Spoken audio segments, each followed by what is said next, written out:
Hi sir. Hi అమ్మా. నా పేరు వైష్ణవి. మీరు అధికారాన్ని చూస్ చేసుకుంటారా లేకపోతే ఫ్యామిలీని చూస్ చేసుకుంటారా? అధికారాన్ని. ఇంకొకటి, ఇప్పుడు అన్నారు కదా సార్, మీరు అంటే సర్పంచ్ అని ఎవరైనా పిల్లల్ని గవర్నమెంట్ దాంట్లో చదివిస్తా అని, మీ పిల్లలు ఎలా చదువుకుంటారు? వాస్తవానికి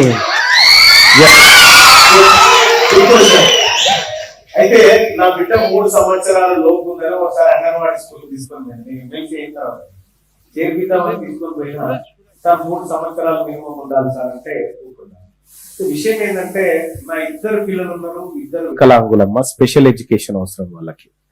ఒక పాప కంప్లీట్ గా భూమి మీద ఉంచి లేవలేదు, ఇంకో పాపకి ఇంకో సమస్య ఉంది. సో వాళ్ళకి ట్రీట్మెంట్ జరుగుతూ ఉంది. వాళ్ళ ట్రీట్మెంట్ అయిపోయినాక 7 చేర్పిస్తారని చెప్పారు. సారీ సార్ క్వశ్చన్ అడిగినందుకు.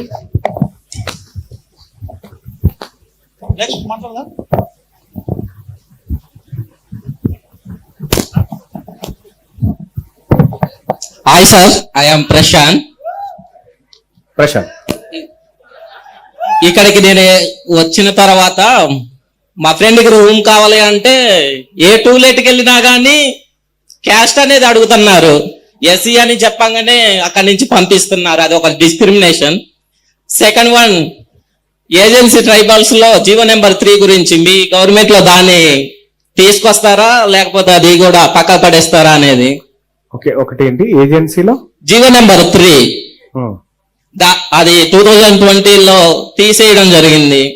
అది ఇప్పుడు 170 కూడా ప్రమాదంలో పడింది. దాన్ని మీ గవర్నమెంట్ లో తీసుకొస్తారా లేకపోతే మళ్ళీ అన్ని గవర్నమెంట్ లాగానే మీరు కూడా చూస్తారా వాళ్ళని ట్రైబల్స్ అనేది అడుగుతున్నా. సహజంగా సహజ రాజకీయ నాయకులు అయితే తప్పకుండా పరిశీలిస్తాం.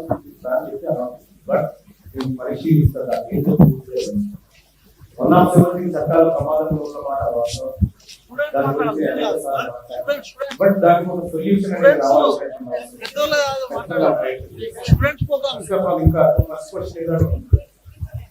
రూమ్ ఎక్కడ ఇల్లు కిరాయి పోతే ఎస్సీఆర్ బీసీఆర్ అడుగుతా ఉంటారు.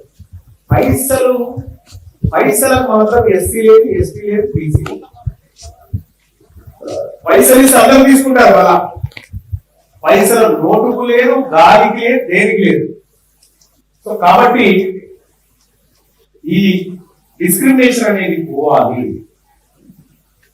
పోవాల్సినటువంటి అవసరం ఉంది. ఓకే మల్లన్న గారు, మీరు రాజకీయంగా ప్రతిపక్షంలో బాగా నచ్చిన వ్యక్తి ఎవరు మీకు రాజకీయంగా ప్రతిపక్ష పార్టీలలో? ప్రతిపక్షంలో ఇప్పుడున్న వాళ్ళలో పాయల్ శంకర్ గారు, ఎమ్మెల్సీ గారు, ఎమ్మెల్యే గారు. Good afternoon, sir. Good afternoon, everyone. I am from Geetanjali Degree College. I am asking question, sir. Present ఉన్న పార్టీ వాళ్ళందరూ వాళ్ళు గెలిచే ముందు మీ ఎడ్యుకేషన్ ఇంపార్టెంట్, మీరు చదువుకున్న తర్వాతకి మీకు పోస్టులు ఇస్తాం, ఉద్యోగాలు ఇస్తామని ప్రజెంట్ చెప్తారు. చెప్పిన తర్వాతకి వాళ్ళ పార్టీ వాళ్ళు విన్ అవుతారు, వాళ్ళ వర్కింగ్ వాళ్ళు చేసుకుంటారు. ప్రజెంట్ చదువుకున్న వాళ్ళే అన్ఎంప్లాయీగా అట్లనే ఉంటున్నారు, ఎవరు పోస్టులు ఇవ్వట్లేరు. చాలా మంది నిరుద్యోగులు అట్లనే ఉంటున్నారు, వాళ్ళ లైఫ్స్ అన్ని చేంజ్ అవుతున్నాయి. మీ పార్టీ వచ్చిన తర్వాతకి నిరుద్యోగుల కోసం మీరు ఏం చేయాలని అనుకుంటున్నారు? అసలు నిరుద్యోగమే లేకుండా చేయాలనేది నా importance. Thank you sir, thank you so much.